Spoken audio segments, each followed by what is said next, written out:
Bien, muy buenas tardes a todos.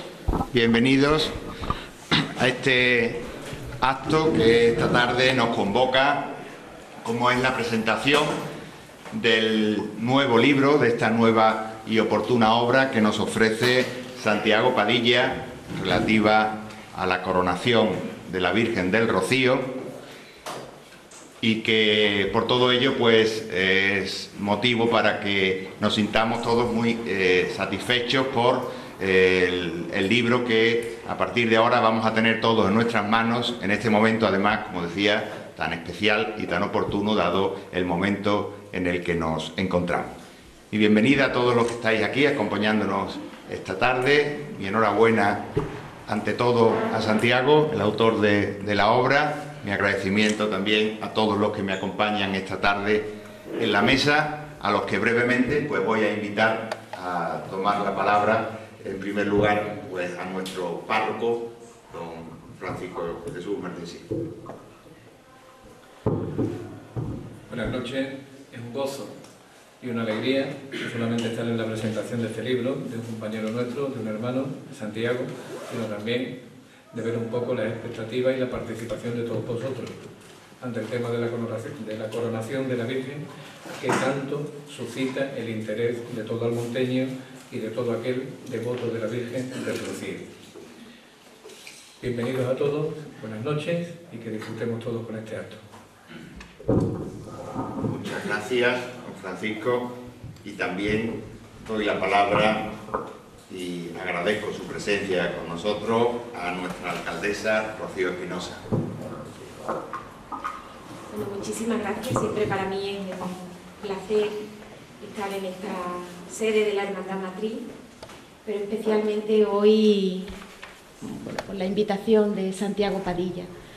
Para mí es un placer estar en la presentación de su libro, un libro que hablaba antes y hacía la reflexión del agradecimiento que además de la felicitación debemos tener hacia Santiago, ¿no? Porque nos acerca un poquito más a nuestra historia, a la historia de nuestra patrona, y yo quiero poner en valor ese esfuerzo, ¿no?, que él hace, no solamente con sus libros, en esta ocasión dedicado a la Virgen del Rocío, Rocío, Reina de Paz, Reina de la Paz, sino también como director de la revista Es Voto, ¿no?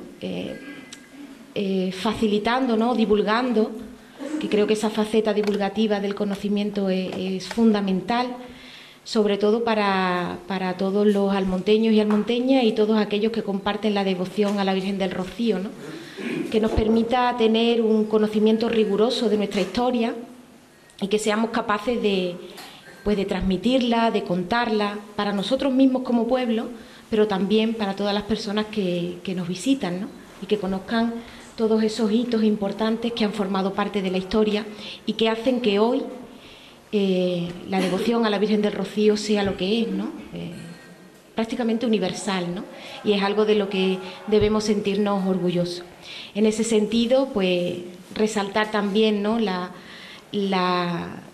implicación del Ayuntamiento de Almonte a la hora de facilitar a personas como Santiago, investigadores, personas ávidas de conocimiento, con ganas de conocer y de compartir ese conocimiento.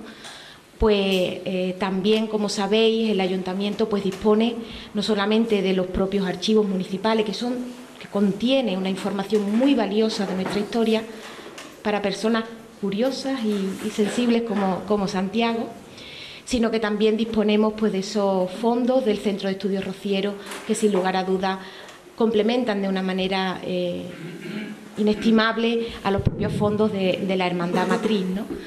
Así que yo creo que hoy es un día pues importante, ¿no? Y de hecho pues está esta sala llena, lo cual Santiago creo que es un motivo de satisfacción, porque seguro que todas las personas que están aquí acompañándonos comparten esas ganas de saber, de conocer y de enriquecernos como personas, como rocieros y como pueblo. Así que muchísimas gracias y enhorabuena, Santiago. Muchas gracias. Gracias, Rocío. Saludo también a continuación y le cedo la palabra a don Rafael Pérez, que es el editor de la obra que presentamos.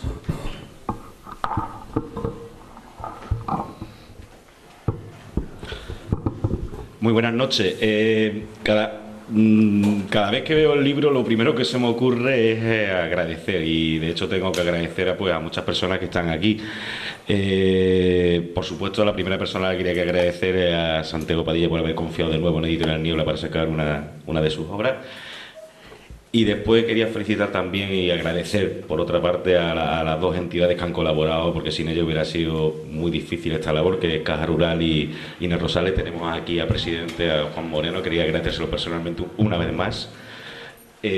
Agradecerle también a Rocío y al pueblo de Almonte, que ya tantísimas veces ha acogido obras de Editorial Niebla en distintos lugares, y cada vez voy descubriendo, cada vez que vengo, sitios absolutamente... Me he venido media hora antes precisamente para conocer la casa y la sede, que no la conocí, y la verdad que ha cumplido todas las expectativas que tenía. Así que el próximo agradecimiento es para ti, Juan Ignacio. Por supuesto a Francisco, el párroco, por acompañarnos. Y simplemente quería... Y por supuesto a vosotros, que siempre habéis respondido de una manera maravillosa. Siempre habéis llenado las salas donde se han presentado libros de la editorial. Y simplemente pues quería, después de los agradecimientos, quería constatar pues una realidad que está pasando ahora mismo en Huelva y la provincia. Hoy precisamente en las redes sociales, en el Facebook, una persona preguntó si es que realmente había tanto talento en Huelva y provincia como para que se editaran tantos libros. Editorial Niebla lleva 5 años y lleva unos 200 títulos de autores onubenses, ¿no? Y pues claro que sí, estamos rodeados, hasta hace poco, sin saberlo, de investigadores geniales, de escritores geniales, de historiadores geniales. En la colección Niebla hay libros de historia, como es este. Hay libros de lingüística, hay libros de tradiciones, hay libros de todo tipo, y por supuesto en las colecciones ya de narrativa, poesía y demás. Seguimos, y la verdad muy orgulloso de toda... Más que de nuestra propia labor, sino de las cosas que nos van entrando y de las obras que nos van entrando, que nos van enriqueciendo, porque en este camino de ida y vuelta, que consiste en que nos conozcamos nosotros mismos a través de nuestra historia y nuestras tradiciones, y también para exportarlo fuera, y ahí andamos. Así que muchísimas gracias a todos los asistentes a la mesa, muchísimas gracias a vosotros, y os dejo realmente con los protagonistas. Gracias. Gracias, Rafael, y también mi saludo a don Juan Moreno, patrocinador de esta obra, a quien también invito a tomar la palabra.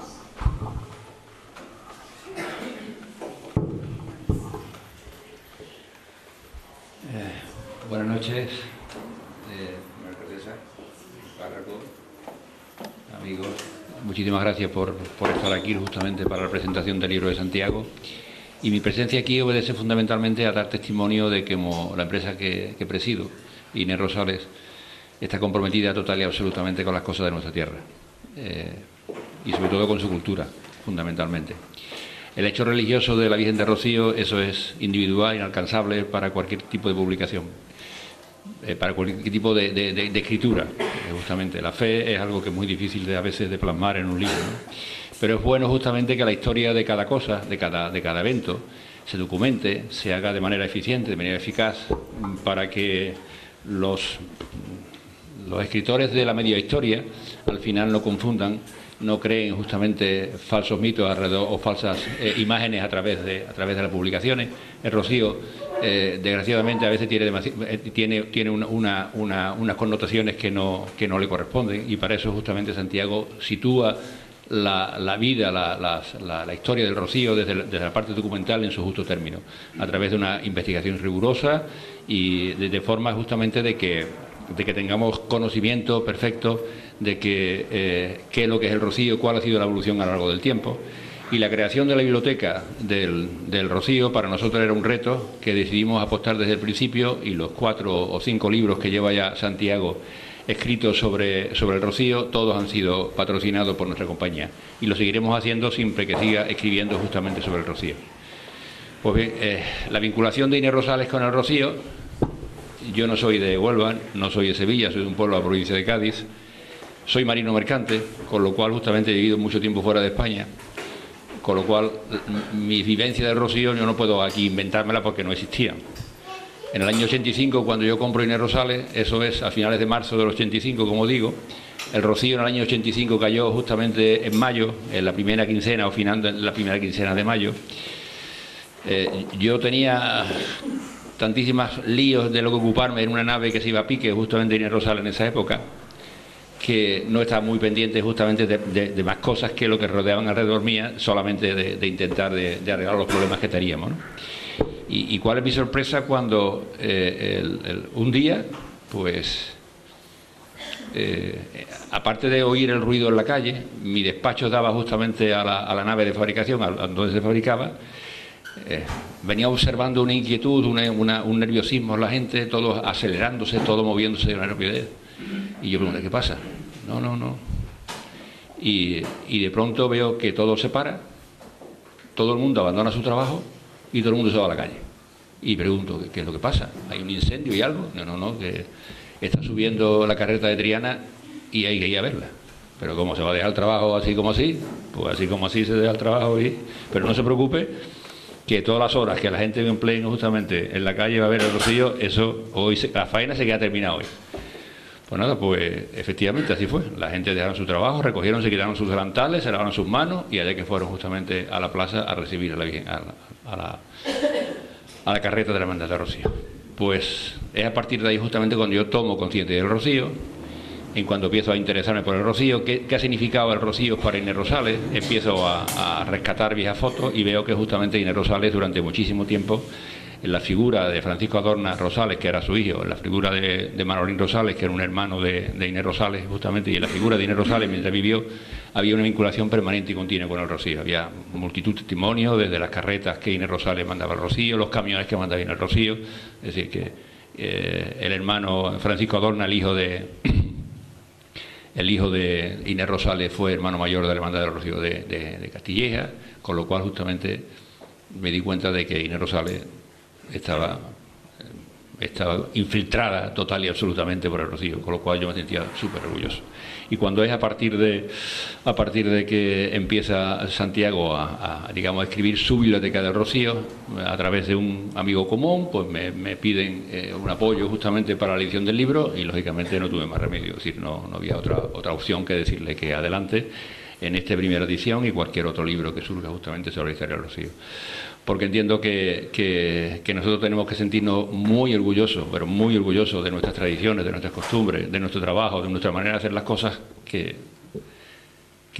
apostando por publicar, es decir, porque la gente conozca todas los interiores de lo que algo que parece que nada más que es folclórico, o por lo menos visto desde el exterior, vea justamente la profundidad de las raíces religiosas, humanas, que hay detrás de todo lo que aparentemente pudiera parecer desde fuera justamente como una actividad folclórica.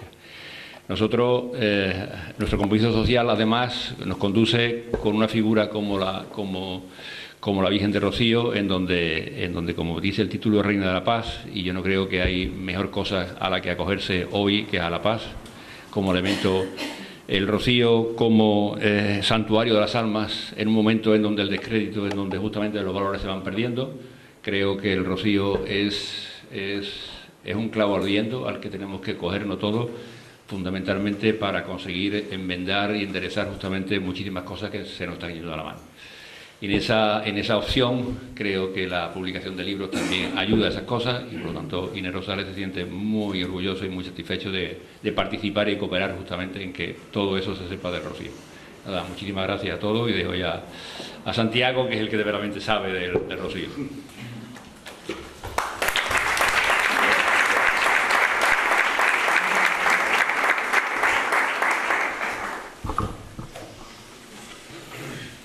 Bien, pues antes de dar la palabra a Santiago y proceder a la presentación del libro, me toca a mí asumir el encargo que el propio autor me hacía de presentarlo a él en esta tarde, cosa que por supuesto asumo con enorme agrado, pero también con bastante dificultad. Presentar a Santi en Almonte realmente es tarea difícil, puesto que creo que todo lo que pueda decir es sobradamente conocido, porque él lo es, todos lo conocen. conocemos por su trabajo, que es persona sobradamente conocida en nuestro pueblo, y no quisiera yo pues caer en una redundancia innecesaria, pero desde luego sí me gustaría destacar algunas de las facetas más importantes de su persona.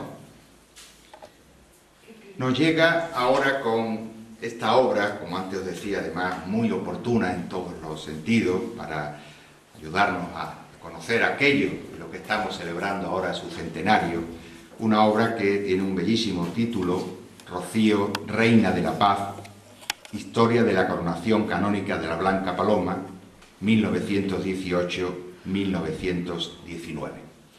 Ese es el título de esta obra.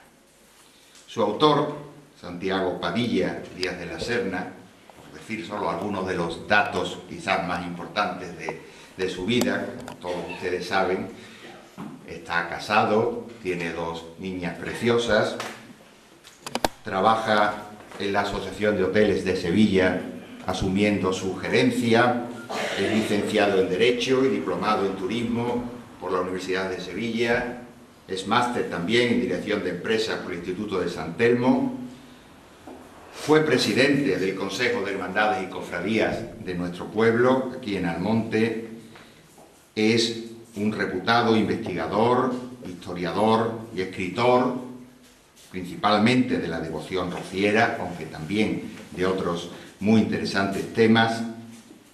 Por supuesto, es actualmente secretario de la Junta de Gobierno de nuestra hermandad, en la que antes ha desempeñado otros importantes cargos en el área de Economía y ha sido también vicepresidente de la misma.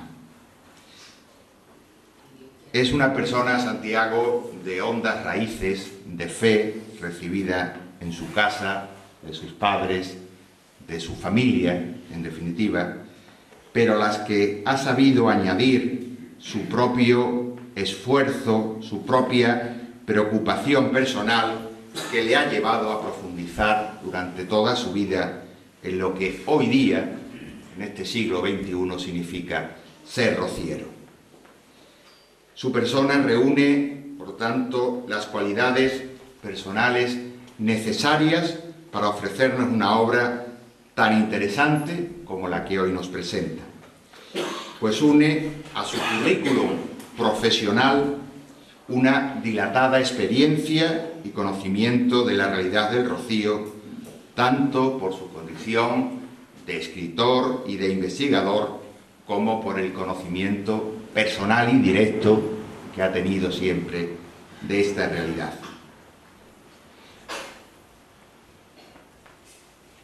Ese conocimiento personal y directo le ha llegado durante toda su vida, primero en los años de su infancia, pues en su casa, de sus padres, de toda su familia, compartiendo además en su niñez con su padre, que fue presidente de nuestra hermandad, pues los avatares del día a día de nuestra hermandad en aquella época, y por tanto viviendo muy de cerca lo que es la realidad de esta casa y de la devoción rociera. En su juventud, durante sus estudios universitarios, tuvo además la iniciativa de continuar avanzando y profundizando en el conocimiento de esta realidad desde una magnífica experiencia que fue Fraternidad Rociera, que dirigía don José Gutiérrez Mora, al que él pues muy acertada y justamente pues dedica unas palabras también en la dedicatoria de este libro. Fue una experiencia preciosa que tuvimos la suerte de compartir, en la que profundizamos muy seriamente en el conocimiento de esta realidad y de esta devoción que a todos nos mueve. Y después, más tarde, se ha conocido y profundizado en lo que es la devoción a nuestra patrona por su propia experiencia ya personal, en primerísima persona, a través de su pertenencia a distintas juntas de gobierno, como antes también señalábamos. En estos últimos años, y ya como secretario de la hermandad, ha desempeñado un destacado e importante papel en la gestión pues, que hemos llevado a cabo desde la Junta de Gobierno de la hermandad. Por mencionar solo algunas de las cuestiones más destacadas que él ha asumido, y dejaría otras muchas en el tintero, ha coordinado las más importantes publicaciones que hemos llevado a cabo en estos años, desde la Hermandad, por citar algunas, la coordinación de la crónica del Bicentenario del Rocío Chico, que también fue el coordinador de toda la programación extraordinaria de actividades que llevamos a cabo con ocasión de esta efeméride tan importante. Dirige la revista Esgoto, que próximamente va a conocer su 8ª edición. Es uno de los instrumentos más importantes que sin duda tiene ya la bibliografía rociera, una interesantísima revista de investigación histórica que llega ya, como decía, a su 8º año de existencia. Ha dirigido y coordinado todos los trabajos de lo que es el corazón de esta casa, el archivo y biblioteca, dejándolo actualmente pues, en el mejor estado para que pueda ser útil a todos aquellos que quieran acercarse al conocimiento de la historia del Rocío.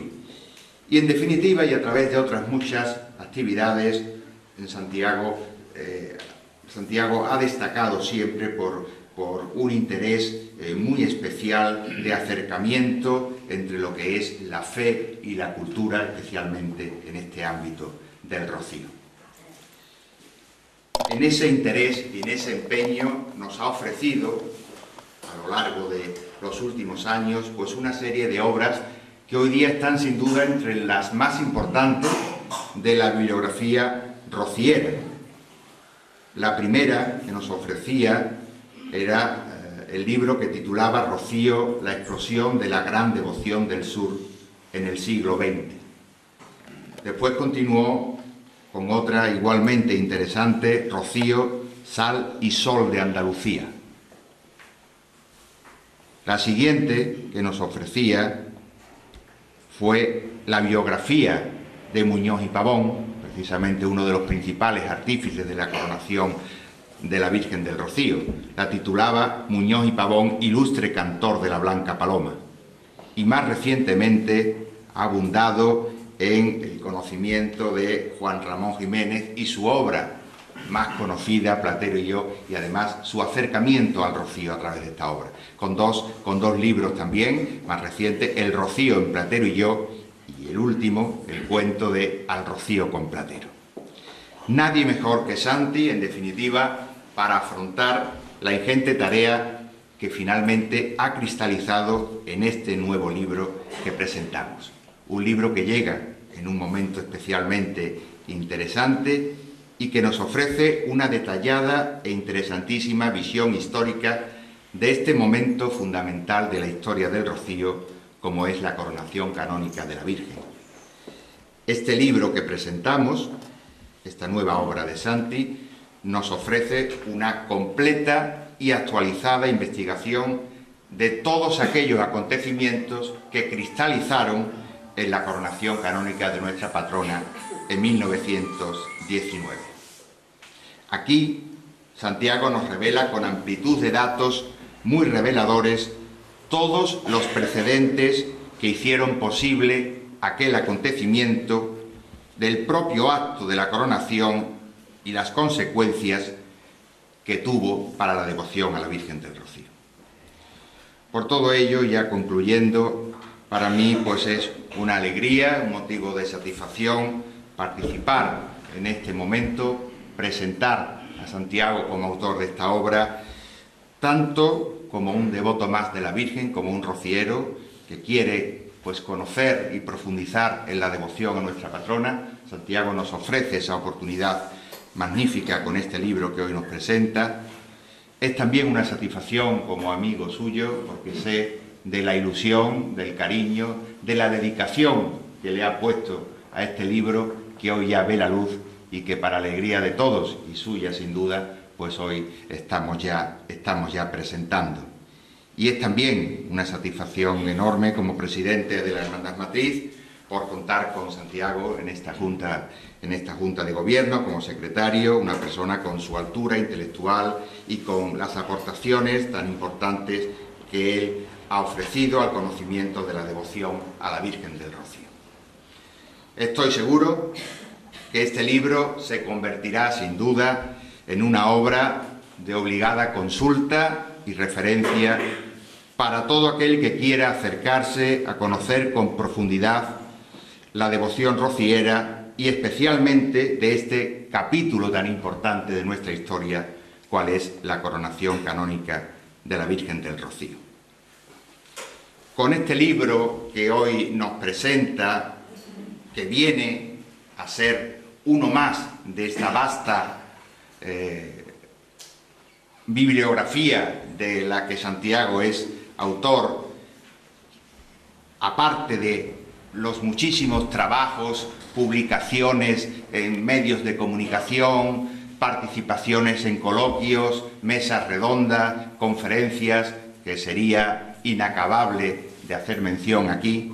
Con toda esa dedicación, Santiago nos presenta las mejores credenciales, la mejor cualificación para acometer además un nuevo proyecto en su vida que se materializará en los próximos meses y que sé que asume con enorme responsabilidad y sentido de compromiso con su hermandad y con el Rocío, cual es mostrar su disponibilidad para asumir la presidencia de nuestra hermandad, encabezando como presidente la candidatura que esta Junta propone a sus hermanos para las próximas elecciones.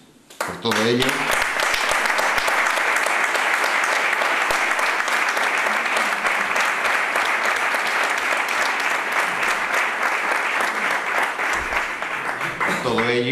mi felicitación al autor de la obra, querido Santi, al editor, al patrocinador, a todos los que la han hecho posible.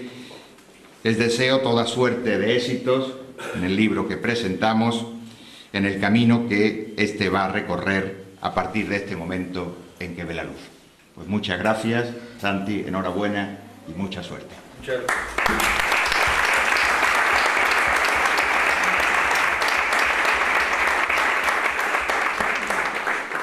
Yo, si me lo permitís, voy a hacer la conferencia de pie, entre otras cosas porque hay gente al final. Yo estaba ayer sentado ahí al final, y los que están al final no ven los que estamos sentados a la mesa.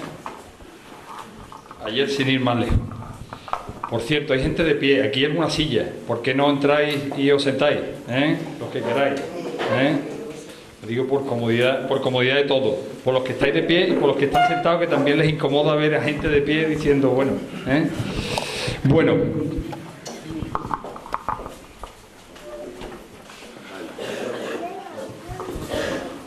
Ante todo, agradeceros vuestra presencia esta noche. Lo mejor que le puede ocurrir a un autor es que el día que presenta su obra haya un auditorio como este. Y dicho eso, agradeciendo a todos, aquí hay hoy sentado un señor que estaba al mediodía en Lisboa. Gracias, José, en Lisboa. Dicho eso, gracias a los que habéis estado en la mesa también. Gracias, Juan. Ha sido un honor formar parte de tu junta. Gracias, Kiko, por tu compañía, por tu disponibilidad. Gracias, Rocío. He tenido la suerte de que has estado en los dos libros que he presentado durante estos 4 años de mandato. Has estado conmigo y yo eso es algo que aprecio mucho. Y en alguna otra iniciativa que hemos hecho conjuntamente, te agradezco tu amabilidad y tu presencia esta noche aquí. Y gracias a Juan. Yo a Juan le tendría que hacer un monumento.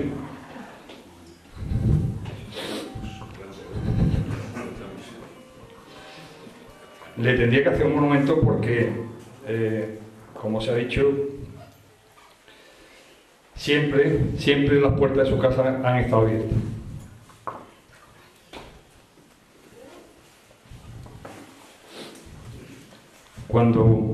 cuando le presentaba un proyecto de un libro, no ahora que las cosas están bien, sino cuando había crisis también, cuando no había patrocinadores por ningún lado, siempre he tenido las puertas de su casa abiertas.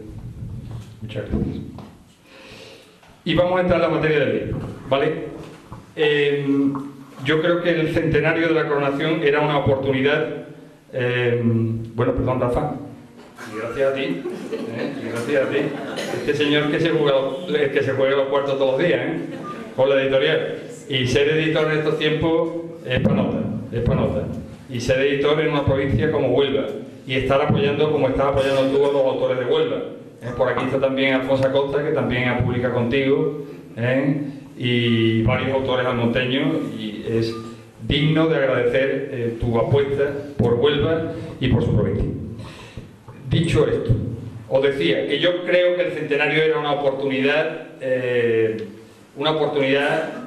para no dejarla ir, para conocer con más detenimiento lo que supuso la coronación, cómo se hizo, en qué circunstancias, quiénes intervinieron, qué intereses se cruzaron en aquel momento. Todos estos acontecimientos importantes responden siempre a circunstancias históricas. A mí me gusta siempre intentar contextualizar las cosas que pasan. Siempre responden a hechos históricos que tienen más alcance de lo que ocurre aquí en nuestro pueblo, en nuestro entorno. De la coronación de la Virgen del Rocío tenemos básicamente la crónica del vizconde, la crónica de Ignacio de Cepeda, que fue protagonista de la coronación y que en 1923, es decir, 4 años después de la coronación, tuvo el gesto de escribir esa crónica, una crónica en la que bueno, pues estaban prácticamente muchos datos, y entre ellos hay un dato que él destaca al principio y que yo puedo certificar, que es que los que protagonizaron la coronación ni levantaron actas ni se preocuparon de llevar con mucho interés en la administración de aquel acontecimiento y demás. Hasta tal punto de que el trabajo que yo hago aquí está hilvanado sobre restos, sobre desechos prácticamente de la información que nos ha quedado la coronación.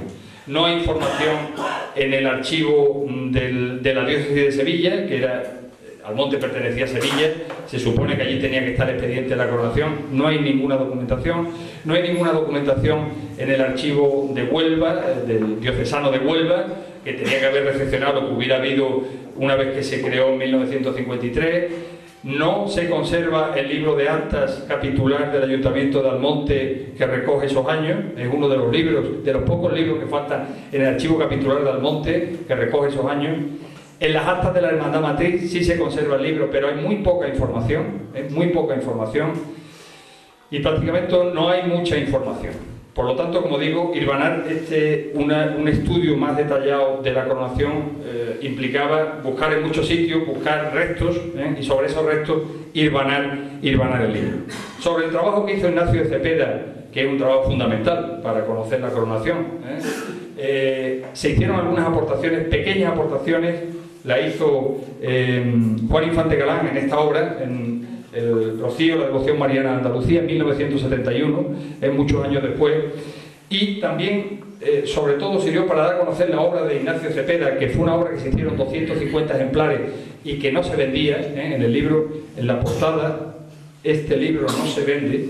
Él lo hizo para sus amigos y conocidos, lo hizo como un detalle, como un regalo para sus amigos y conocidos. Curiosamente, él inaugura la casa de don Juan Cepeda, que está en el Real del Rocío, la romería de 1923, es decir, el mismo año que se editó el libro se inauguró aquella casa. Esta obra, la Enciclopedia del Rocío, año 1981, sirvió para divulgar la crónica de la coronación, porque se reprodujo gran parte de la crónica en esta obra. Por aquí tuvo mucha gente conocimiento de los detalles de la coronación de la Virgen del Rocío. Con todo, el trabajo que nos hace Ignacio Cepeda es un trabajo descriptivo. Ignacio no, quizás también como protagonista de la coronación, salvo alguna valoración como la que os he comentado, que dice que no hay documentación, que no... Él hace un trabajo descriptivo, lo que había ocurrido, no lo describe. con algunos errores, y lógicamente no lo cuenta todo, no lo cuenta todo. Bueno, pues sobre esta base nosotros hemos empezado a trabajar. Una de las cosas que yo hago especialmente en este libro es contextualizar. ¿Por qué ocurre la coronación de la Virgen del Rocío en 1919? Podía haber ocurrido antes, nos adelantamos mucho. ¿Qué circunstancias históricas se dan en aquel momento para que ocurra? Bueno, un hecho importantísimo es lo que está viviendo la propia Iglesia. La propia Iglesia está en un periodo de adaptación, desde lo que había sido en la Edad Media, que lo era todo, que el Papa gobernaba más que un rey, se confundía el poder temporal y el poder eclesiástico, está buscando un nuevo sitio en una sociedad en la que la religión se está relegando a un lado por el nacionalismo, etcétera, etcétera, etcétera. Estos dos papas, anoche se decía aquí que Juan Pablo II es el tercer papa que tuvo un pontificado más largo de la historia, ¿vale? Pues estos dos papas del siglo XIX son los que van por delante de él.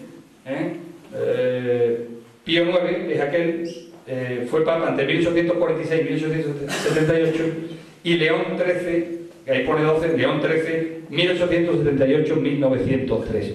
A estos dos papas le va a corresponder la inmensa responsabilidad de reubicar la Iglesia en un nuevo entendimiento de la sociedad, de los países, etcétera, etcétera, etcétera. Entre otras cosas, el propio Vaticano se queda reducido a ese minúsculo Estado del Vaticano que lo gobierna el Papa. En un terreno más cercano nos encontramos ejecutando de alguna manera las directrices que se marcan a nivel general de la Iglesia al cardenal Spínola, al que me referiré más adelante. En esa contextualización histórica es muy importante que tengamos en cuenta que se está produciendo la Primera Guerra Mundial. En la Primera Guerra Mundial, un acontecimiento desgraciado que sitúa a la humanidad ante un nuevo hecho desconocido. Hasta entonces las guerras habían estado muy localizadas. Esta es una guerra, la Primera Guerra Mundial, hace honor a su nombre, y paralelamente la Guerra Mundial se produce entre el 28 de julio de 1914 y el 11 de noviembre de 1918. El 11 de noviembre se firma el armisticio, hace unos días celebrábamos el centenario, aunque las negociaciones de paz empiezan en París en enero de 1919 y van a culminar de la coronación de la Virgen del Rocío. Unas negociaciones en las que hubo momentos en que la negociación iba bien y no había problema, y momentos en los que se pensó que se volvía a los campos de batalla porque no se ponen de acuerdo. Las exigencias alemanas fueron muy fuertes y hubo ese ten con ten entre los aliados y Alemania.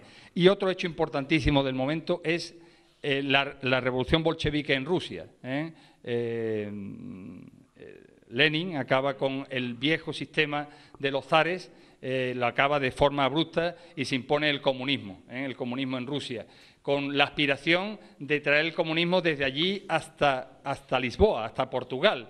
Es decir, que ellos no aspiran solo a gobernar Rusia o a que el comunismo gobierne Rusia. Su aspiración era traerlo hasta a todo Occidente, ¿no?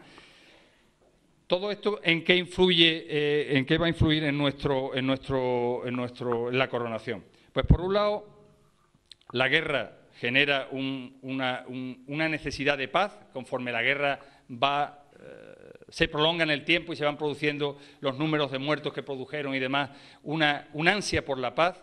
El cardenal Almaraz, su carta cuaresmal de 1919 la dedica a la paz, se titula La Paz, está publicada en el Correo de Andalucía.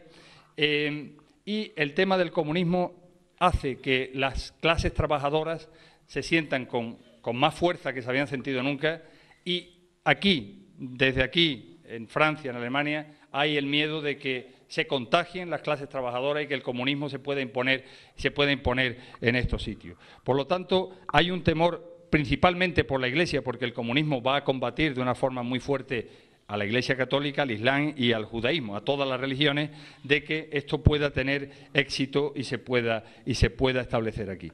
Ahí tienen ustedes otro dato importante. La guerra mundial va a producir un efecto importante en España. España no entra en guerra, pero la demanda que hay de productos y servicios para los países que están en guerra hace que los precios suban de una manera importantísima. los precios, y especialmente el precio de los alimentos. Eso no se ve compensado con un alza de los salarios y genera una situación muy difícil en España. España tiene un problema de desarrollo social tremendo. Si eso lo unimos al temor de que el comunismo pudiera progresar, imaginaros el contexto histórico que estamos viviendo. Se producen multitud de huelgas en todo el país.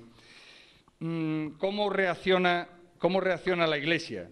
La Iglesia está perdiendo poder, lo hemos dicho antes, está compitiendo con nuevos movimientos sociales, con el anarquismo, con el comunismo, que luchan prácticamente en situación de igualdad, porque tienen periódicos igual que tiene la Iglesia Católica, y un modo que va a encontrar la Iglesia para contrarrestar esta situación, probablemente también con la ayuda de la providencia del cielo, es poner en valor grandes lugares marianos.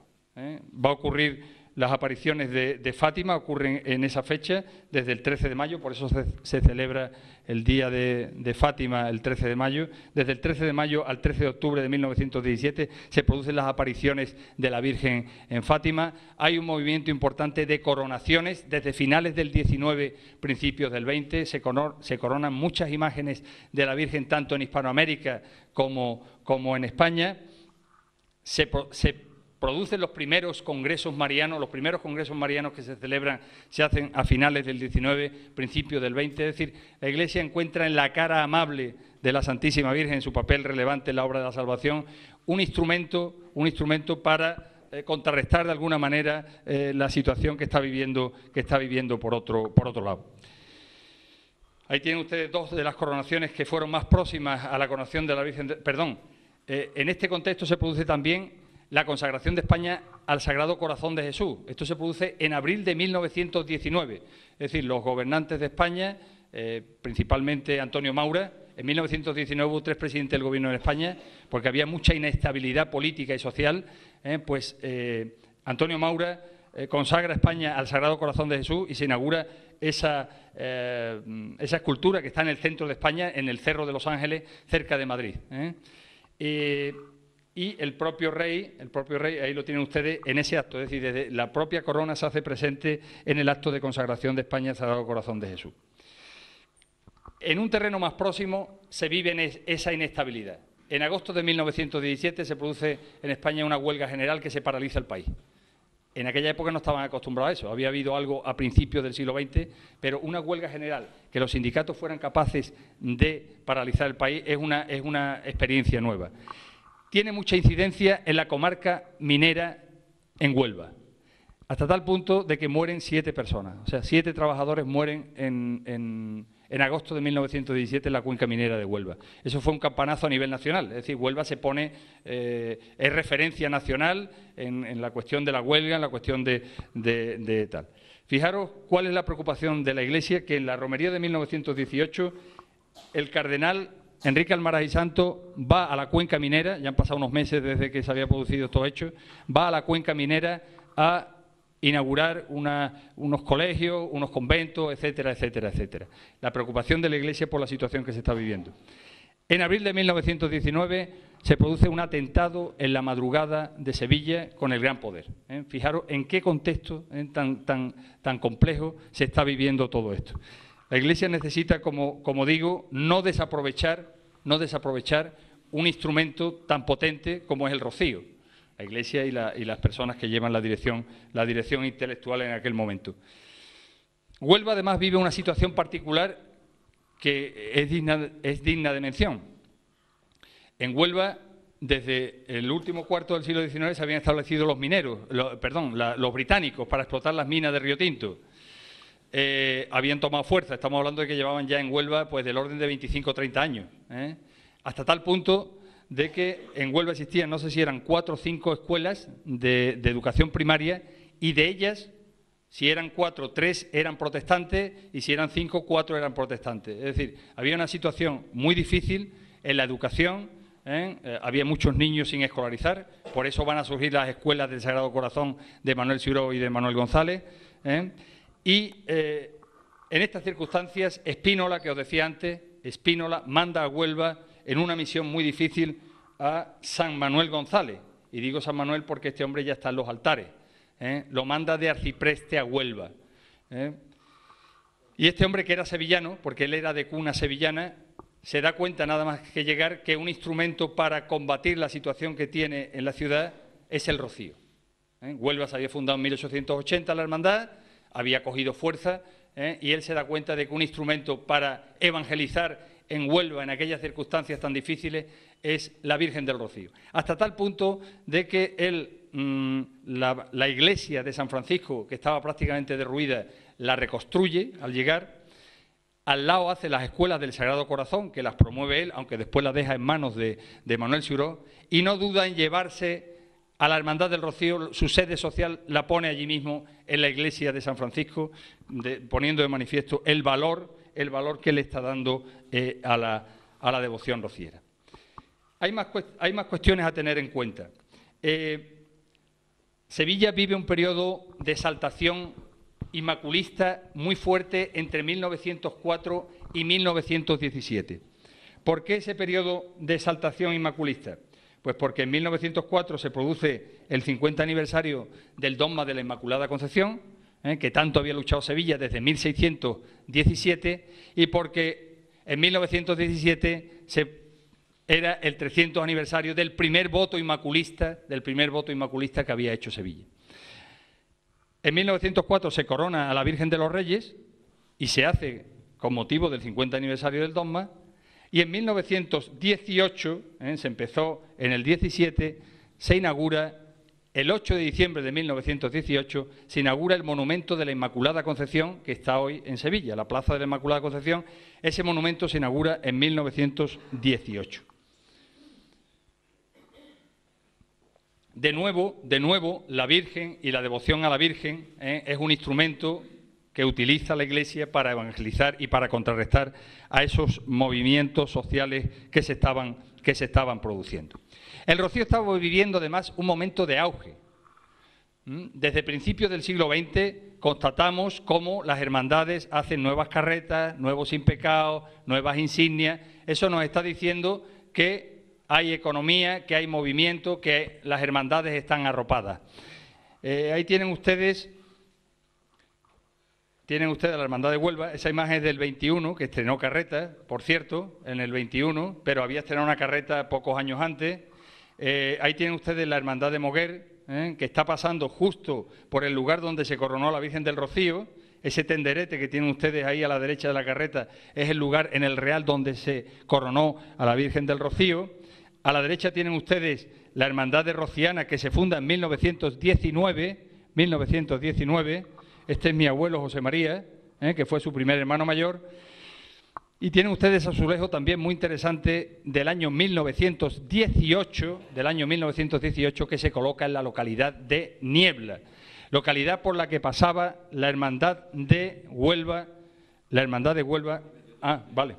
por la que pasaba la Hermandad de Huelva en su camino al Rocío. En ese año 18 se puso este azulejo que hoy se conserva en la parroquia de Niebla. Todo esto, como digo, nos está hablando de que el Rocío está viviendo un momento de auge, de esplendor. Si está viviendo un momento interno de auge y esplendor y además hay intereses externos para darle más proyección, para darle más fuerza, pues tenemos los ingredientes para entender lo que va a ocurrir. Entre los personajes de la coronación, un personaje que había pasado hasta ahora desapercibido y que a mi juicio, después de la investigación que yo he hecho, tiene un papel más importante que el que la historia le ha dado, es el presbítero de Niebla, de Dos Hermanas, Juan Luis de Cózar y Lázaro. Este hombre llega al monte de párroco en 1914. Había muerto el anterior párroco, que debía llevar muchos años. Este hombre ya, en los últimos años, de hecho, en el centenario del Rocío Chico en 1913 no estuvo el vicario parroquial, porque este hombre debía estar ya muy mayor. Juan Luis de Cózar y Lázaro venía del puerto de Santa María, de una localidad importante. El puerto de Santa María ya en 1914 era una ciudad relativamente importante.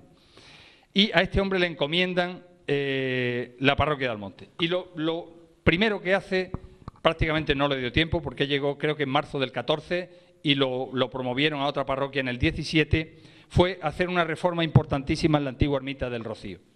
La ermita a lo largo del siglo XIX, que había perdido la hermandad fondos, que no se sabía quién tenía que cuidar aquello, se había deteriorado mucho, y este hombre cuando llega al monte entiende que lo primero que tiene que hacer, que la primera gestión que tiene que hacer es hacer una reforma importantísima en la antigua ermita.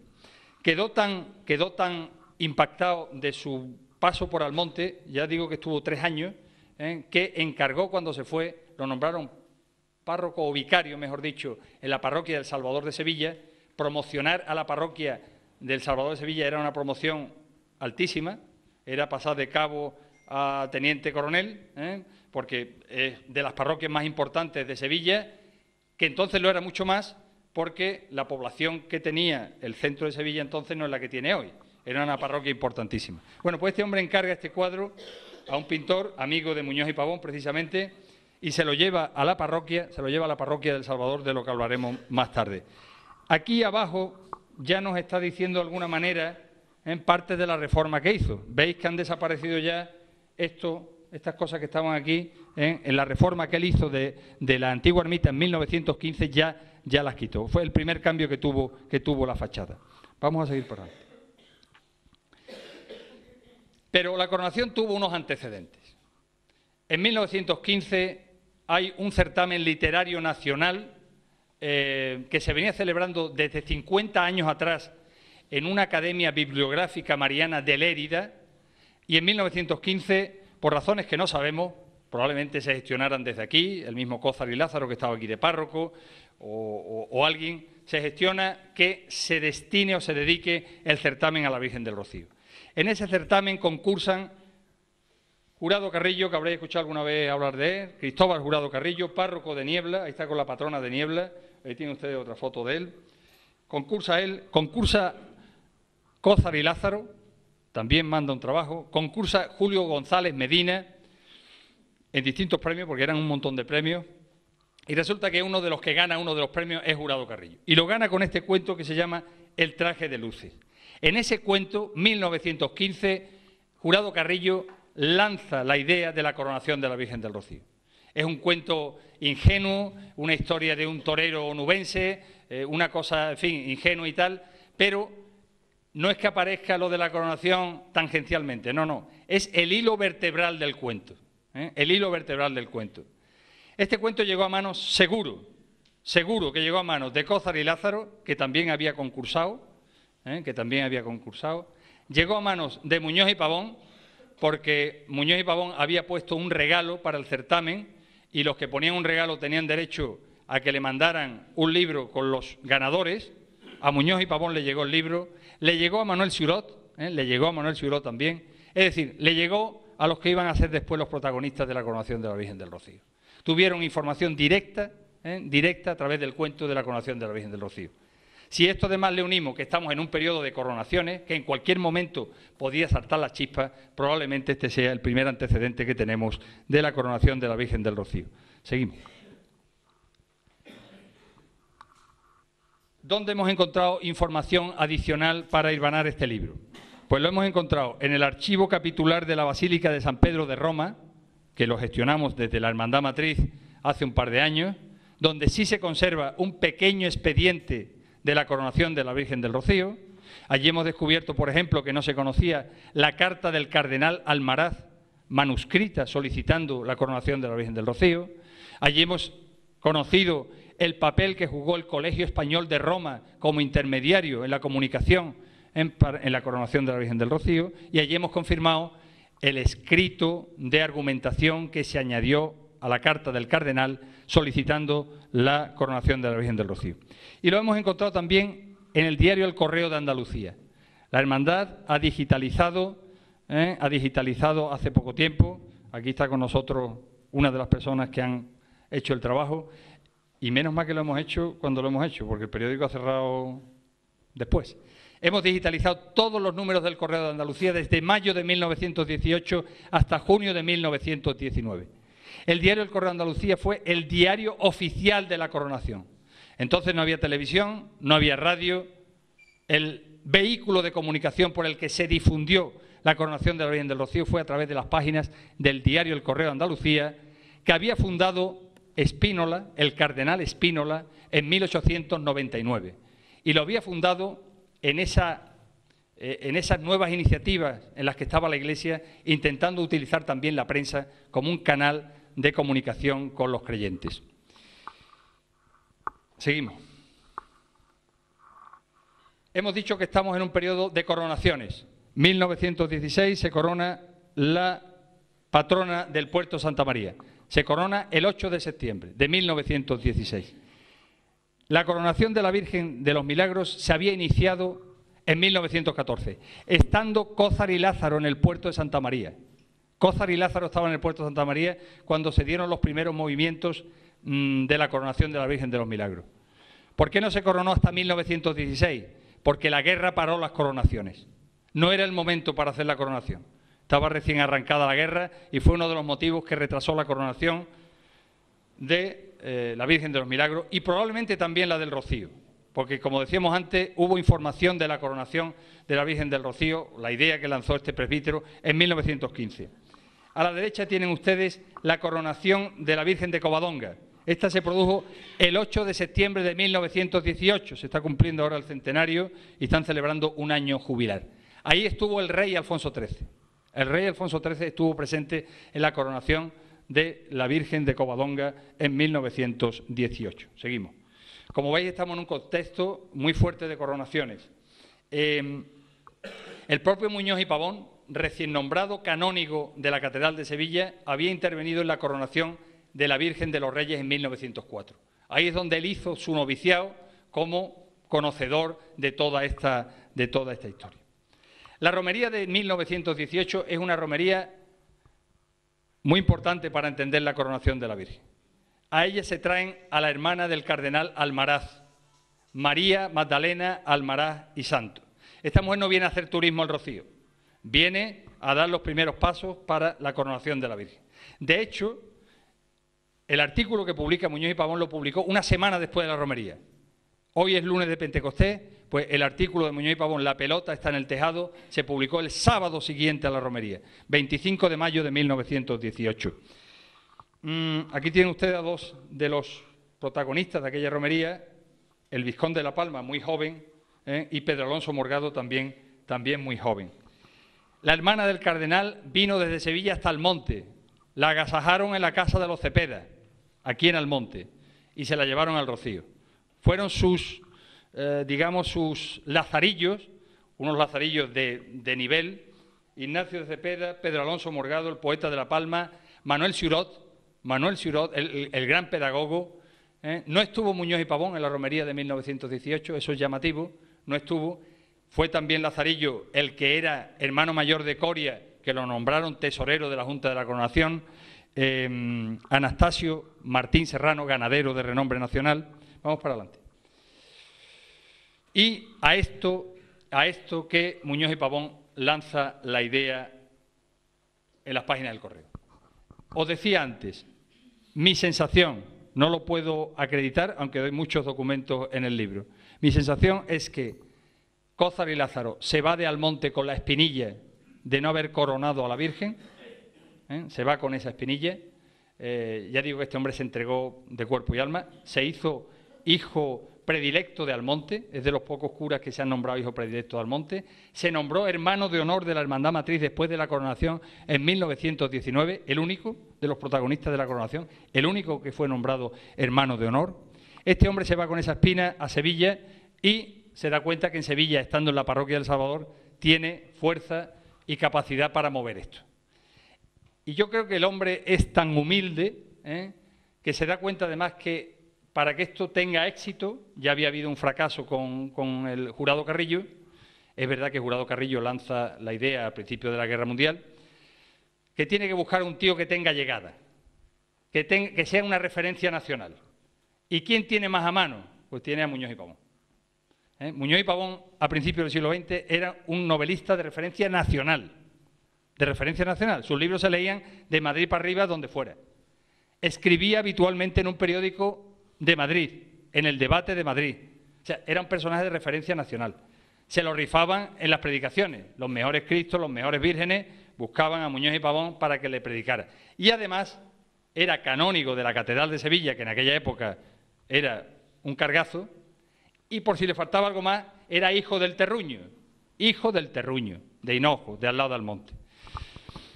Y desde luego no pudo pensar en otro mejor, porque fue darle el testigo y echar a correr Muñoz y Pavón y no lo alcanzó nadie, ¿eh? Se llevó por delante toda la coronación de la Virgen del Rocío. Vamos hacia adelante. Que además escribía habitualmente en el Correo de Andalucía, que hemos dicho que es el órgano de comunicación de la coronación de la Virgen del Rocío. Es decir, que lo tenía todo, ¿eh? Tenía todos los méritos para hacerlo. Ahí tienen ustedes a otros protagonistas de la coronación. Manuel Siró, el gran pedagogo, gran rociero. Todo hace pensar que él tuvo una hija solo. Tuvo una hija solo. Parece que esa hija tuvo alguna enfermedad y él la encomendó a la Virgen del Rocío. Él fue hermano mayor de Huelva a principios del siglo XX, de la Hermandad del Rocío de Huelva. Fue nombrado al final hermano de honor de la hermandad y un gran propagandista de la devoción rociera. Este hombre tiene escritas crónicas del Rocío desde los años 20 prácticamente hasta que murió en 1940. Crónicas bellísimas, que la pueden ustedes consultar en internet, escritas por Manuel Siró, un lujazo. Este hombre tiene las distinciones más altas, tiene la Legión Francesa, tiene no sé qué distinción de la Argentina, en fin, un personajazo en que lo conchavaron, que él estaba en el ajo del principio. Este José Anastasio Martín Serrano, ganadero de renombre nacional. Su padre había fundado la Hermandad de Coria en 1848. Este señor fue nombrado tesorero de la Junta de la Coronación. Y a la derecha está Ignacio de Cepeda. Seguimos. Ahí tienen ustedes las listas, las juntas de la coronación, publicadas en el Correo de Andalucía en julio de 1918. Llama la atención varias cosas que yo analizo en el libro. Llama la atención de que hay una preocupación por equilibrar muy bien Sevilla y Huelva. Cádiz no está presente, los protagonistas de esta junta son gente de Huelva y de Sevilla. Llama la atención que no hay gentes con títulos, eso es muy normal en las juntas que se hacían para las coronaciones, buscar a devotos con títulos, tal, el marqués de no sé qué, el conde de no sé cuánto, que ayudaran también a sufragar los costes. No hay nadie con título, porque el vizconde obtuvo el título mucho más tarde, en los años 20, entonces no tenía título. Y llama la atención también el equilibrio que hay entre hombres y mujeres, viene a ser prácticamente paritario. Y lo último que llama la atención es que son una junta muy de andar por casa. Nos encontramos hasta 3 personas de la misma familia, Muñoz y Pavón metió a su hermana Concha, metió a su sobrino cura, a Muñoz de Vargas, es decir, todas esas cosas nos llaman la atención, en esta Junta. María Magdalena es la presidenta de la Junta de Señoras y Juan Francisco Muñoz y Pavón es el de la Junta de Caballeros. Seguimos. Aquí están los protagonistas eclesiásticos de la coronación. Y aquí tiene usted una foto que se está viendo por primera vez. Yo no me ha dado tiempo a meterla en el libro porque me ha llegado tarde, que es este señor. Este señor que está aquí abajo, me lo han pasado de los archivos vaticanos, es el instructor del expediente de la coronación de la Virgen del Rocío. Giuseppe Caccioli, cuya firma está justo aquí abajo. Este señor que tiene usted a la derecha. El Papa Benedicto XV, que había coincidido con Enrique Almaraz y Santo siendo secretario en la Anunciatura en Madrid y Enrique Almaraz y Santo siendo deán de la Catedral de Madrid. Y por medio de ello está el cardenal Merry del Val, español, que es el que encabeza el título, que era el arcipreste de la Basílica de San Pedro y de este capítulo romano que la otorga. Bueno, como veis, hay una relación entre ellos, una relación de amistad. De alguna manera, eso puede explicar la celeridad con la que se resolvió el expediente. Si el cardenal escribió el día 5 de julio y el capítulo se reunió el 11 de agosto para concederlo y se firmó el decreto el 8 de septiembre, la velocidad es máxima, ¿verdad? Bueno, no hubo duda de que la Virgen del Rocío reunía todas las condiciones para ser coronada canónicamente y además tenían la confianza de que el que lo pedía pues era una persona del mayor crédito, hasta tal punto de que Enrique Almaraz y Santo, cuando termina en Sevilla, lo promueven a primado de España. De Sevilla va a Toledo, y eso nos está diciendo que era una persona que tenía un reconocimiento de la Iglesia del momento. Seguimos. Entre algunas de las cosas que hemos podido sacar, que prácticamente no teníamos información, es este festival taurino que se hizo para llegar fondos para la coronación de la Virgen del Rocío. Ignacio de Cepeda lo único que nos dice, que es el que nos da la primera pista, es que fue un desastre. Entendemos que cuando fue un desastre porque no se ingresaría mucho dinero, pero no deja de llamar la atención porque la plaza parece, esa foto es de la corrida de toros, está publicada en La Lidia, y además lo pone con claridad: cuadrilla haciendo el paseo en el Festival Taurino celebrado en Sevilla a beneficio de la coronación de la Virgen del Rocío. ¿Vale? Bueno, pues aquello parece que fue un fracaso. Este es el cartel que lo hemos conseguido también de descendientes del ganadero que os decía antes, y que llama la atención que en ningún momento se dice que es para la coronación de la Virgen del Rocío. Se dice que es para un fin piadoso. Parece ser que el cardenal se opuso a que se hiciera referencia a que se hacía con ese motivo. Y tiene cierto sentido. Se hacía el 8 de septiembre de 1918, coincidiendo con el día en que se inauguró el monumento a la Inmaculada Concepción en Sevilla. Un día importantísimo para Sevilla. Lo era de siempre y ese día todavía más. El cardenal se opuso a que se pusiera que era con ese fin. Tenemos información de quiénes fueron los que torearon, de quiénes pusieron los toros, de todo este tipo de cosas. Hubo, como todo en la vida, en donde estamos los humanos, pues siempre hay diferencias, hubo también un trasfondo de enfrentamiento entre Huelva y Sevilla. Ese trasfondo lo polarizó Jurado Carrillo. Jurado Carrillo pretendió, al poco tiempo de iniciarse la coronación, que le dieran sitio en las juntas de la coronación, y no se lo dieron. No se lo dieron, yo no sé el motivo concreto. Hasta donde tengo entendido, tampoco era un sacerdote que tuviera, en fin, su reputación estaba un poco en tela de juicio en su pueblo, en Niebla, no lo sé. Lo cierto es que no le dieron sitio en la Junta de la Coronación, él lo intentó varias veces, lo hacía invocando el hecho de que él había sido el que había iniciado la idea de la coronación de la Virgen del Rocío, y puesto que no se le dio sitio, pues de alguna manera alimentó esta diferencia entre Huelva y Sevilla, porque claro, para los onubenses no dejaba de ser un poco complicado ver que en el encabezamiento de las cartas de la coronación iba a Sevilla, y tenía que ir a Sevilla porque el Palacio Arzobispal estaba en Sevilla, la corona se hizo lógicamente en Sevilla, donde estaban los mejores orfebres, la producción de la publicidad también se hizo en Sevilla. Todo esto de alguna manera lo capitalizó Jurado Carrillo, y lo que sí consiguió, creó un ambiente un poco raro, que es llamativo, que el día de la coronación, la única autoridad que estuvo de Huelva, de la ciudad de Huelva, fue el presidente de la Diputación de Huelva, que era de La Palma del Condado, precisamente. Las demás autoridades delegaron en Jurado Carrillo su presencia en la coronación y tuvieron que darle un sitio de honor en la coronación porque llevaba la delegación del alcalde de Huelva, de la autoridad militar, de todas las autoridades. 10 cartas de delegación consiguió el tío para estar allí bien situado. Bueno, no deja de ser una anécdota. Y yo creo que eso influyó en que el papel de Huelva pues se vio un poco disminuido. Es verdad que el gran personaje de Huelva en la coronación es Manuel Xirot, es la referencia, era el mayor personaje que se metió de Huelva en la coronación. El listado de donantes de Huelva es un listado muy pequeño. Sí es verdad que llama la atención, porque esto no lo hicieron todas, que la hermandad hizo un donativo de 100 pesetas. Fueron muy pocas, de las 12 hermandades que había, solo 3 quizás hicieron donativos conjuntamente. Huelva fue una. Y es muy llamativo también la poca atención que le prestó la prensa de Huelva. Prácticamente no le prestó atención ninguna hasta el final, hasta la romería del 19, en la que sí se dice que había ambiente, que había tal, y al final pues parece que se arregló un poco la situación.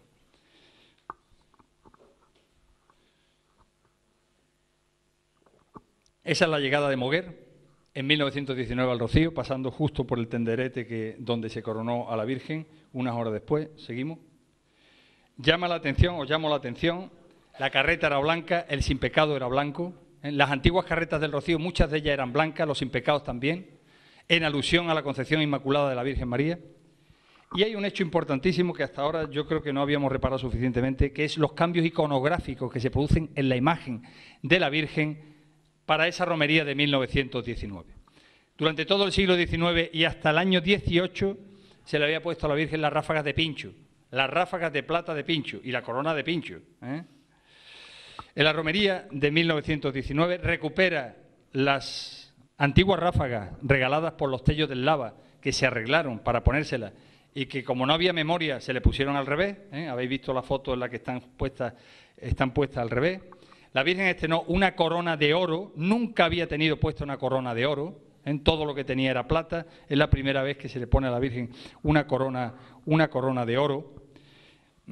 Todo esto llegó muy apretado. Bueno, estrenó el rostrillo de Muñoz y Pavón, el famoso rostrillo de Muñoz y Pavón, en plata, en color plata. Y Ignacio Cepeda nos dice que las ráfagas se doraron, pero todo hace pensar que no, que se doraron, pero no para la coronación del 19. Y un testimonio de ello es este azulejo que tienen ustedes a la derecha, que me lo encontré hace unos días por casualidad en Sevilla. Está en una calle perpendicular a la avenida de Cruzcampo. Es un azulejo de principios del siglo XX, de Montalbán. Montalbán es el que hizo los dos grandes paños de azulejería, la reforma de la ermita que se hace entre el verano del 18 y marzo del 19, que cambió radicalmente. Es esa ermita que aparece ya con los ladrillos vistos, y se colocaron los dos paños de azulejo grandes, que se conservan en el Santuario del Rocío. Montalbán es el que hace esos azulejos. Y Montalbán vio a la Virgen. Y este señor, claro, en las fotos que tenemos, que son blancas y negras, no sabemos si las ráfagas son doradas o son de plata, no se identifica. Pero si este señor hace este azulejo a principios de los años 20, que son las mismas flores que tiene la Virgen, si este señor hace este azulejo a principios de los años 20, es porque la Virgen se coronó, porque no hubo tiempo prácticamente. Es decir, que todo el arreglo que se le hizo a la Virgen se vino a hacer. La corona llegó prácticamente los días de la coronación, se coronó con las ráfagas de plata, y después se sobredoraron probablemente muy a continuación de la coronación. Como digo, es un hecho importante, y es importante sobre todo este que tienen ustedes aquí. Este es el manto de los Montpensier, que había regalado los duques de Montpensier en el último cuarto, o quizá un poco antes. Javi, que está aquí, también lo ha estudiado y nos ha dado incluso la autoría del traje. El manto de los Montpensier, regalado por los duques, se reforma para la coronación de la Virgen del Rocío y se incorpora la paloma y el resplandor. Eso no existía en el manto primitivo. Se añade para la coronación. Y lo más llamativo es que las referencias que hay a esa reforma no nos hablan del Espíritu Santo, nos habla de la concepción inmaculada de la Virgen. Algo muy llamativo, incluso creo que desde el punto de vista teológico está así un poquito así, ¿no? Bueno, pues eso se hizo. ¿Quién hizo esa reforma en la Virgen? Tenía que ser un tío que fuera un artista, ¿verdad? Un artista.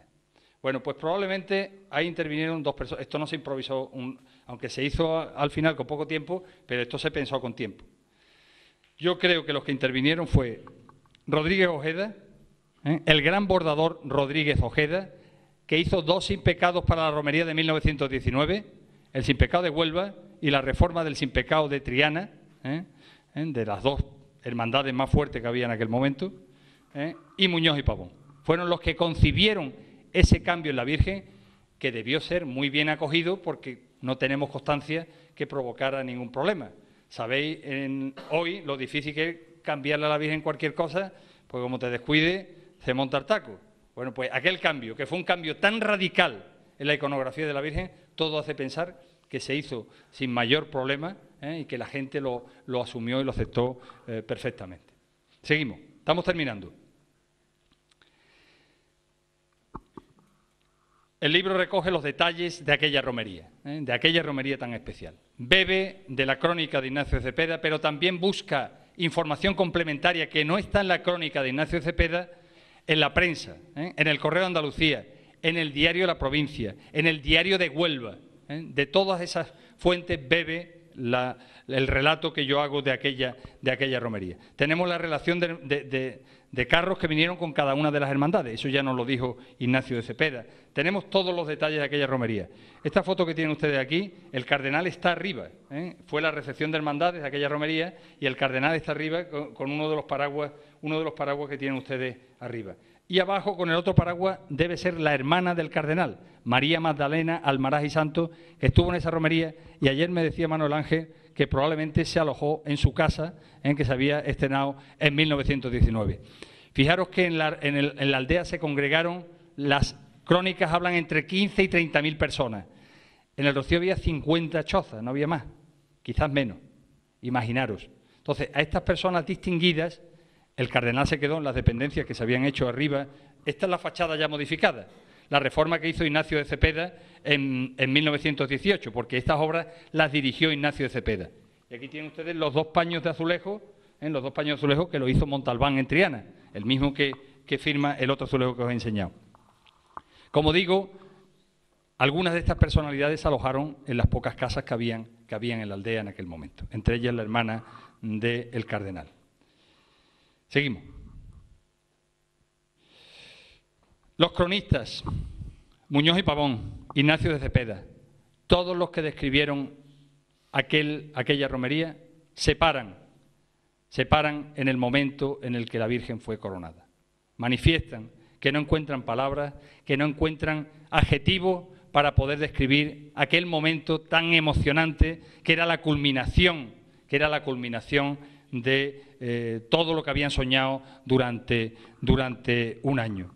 Cuentan las crónicas que la Virgen fue trasladada de madrugada, la llevaron unas pocas personas, se unieron los que estaban despiertos y vieron que la Virgen la iban a trasladar al Real. Cuentan las crónicas que antes de ser coronada, antes de llegar toda la comitiva que venía con el cardenal, el Real del Rocío, que no cabía un alfiler, la gente estaba de rodillas rezándole a la Virgen, y rezando de rodillas hasta el lugar de la coronación. Pone los vellos de punta, pensar lo que vivieron aquella familia. El libro tiene un apartado que yo he querido meter, que es lo que podría ser la intrahistoria. He buscado qué niñas se bautizaron con el nombre de Rocío aquel año. No era un nombre común. De hecho, en 1919, en Almonte, se bautizaron, no, porque no existe el libro de bautizo, en el registro civil.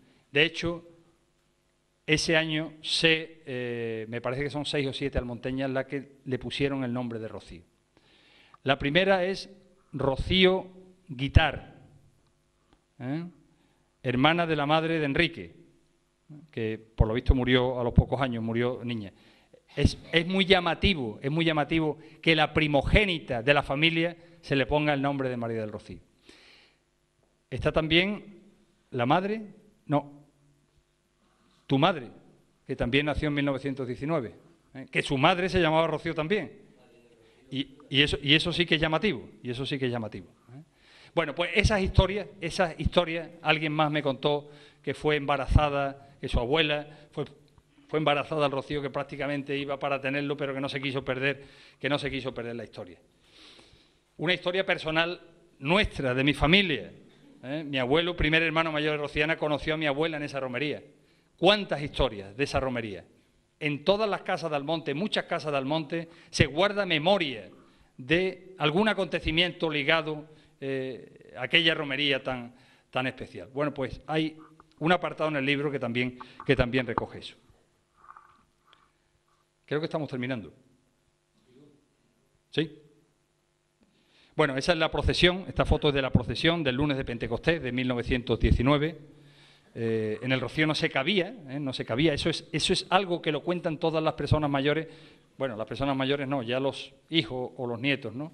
Mi abuela siempre decía que no se cabía en aquel Rocío de 1919. Seguimos. Bueno, os decía esa vinculación de la Blanca Paloma a la Concepción Inmaculada de la Virgen, que a mí particularmente me ha llamado la atención, porque aunque ya el año pasado hubo un artículo en la revista Esvoto en el que se estableció una hipótesis por primera vez de que el cambio de nombre de Rocina a Rocío tiene que ver con un tema vinculado a la Concepción Inmaculada de María, está claro que en 1919 eso está vivo de alguna manera y tiene que ver con ese periodo que os he dicho, 1904-17 de auge inmaculista. Muñoz y Pavón, este libro lo hemos editado nosotros en la colección Regina Roris, es una reedición de La Blanca Paloma, del libro que él publicó en 1919. Cuando justifica el título, lo relaciona con la Concepción Inmaculada de la Virgen. Pero si os fijáis en esta lápida que se hizo después de la coronación y que está allí en el Santuario del Rocío, la preside una paloma y tiene un texto que pone Ave María Gratia Plena. está haciendo referencia también a la Concepción Inmaculada de la Virgen. Es una novedad, yo creo, que aporta este libro. Adelante. Sabéis que se hizo a continuación, para dejar memoria de lo vivido, el monumento que todavía se conserva, un monumento que inicialmente fue muy sencillo, que se fue ampliando y que en 1979, entonces estaba mi padre en la hermandad. Yo creo que el proyecto lo hizo Matías Aceitón, el proyecto de ampliación y adecentamiento del monumento de la coronación de la Virgen del Rocío. Y adelante. Y poco más.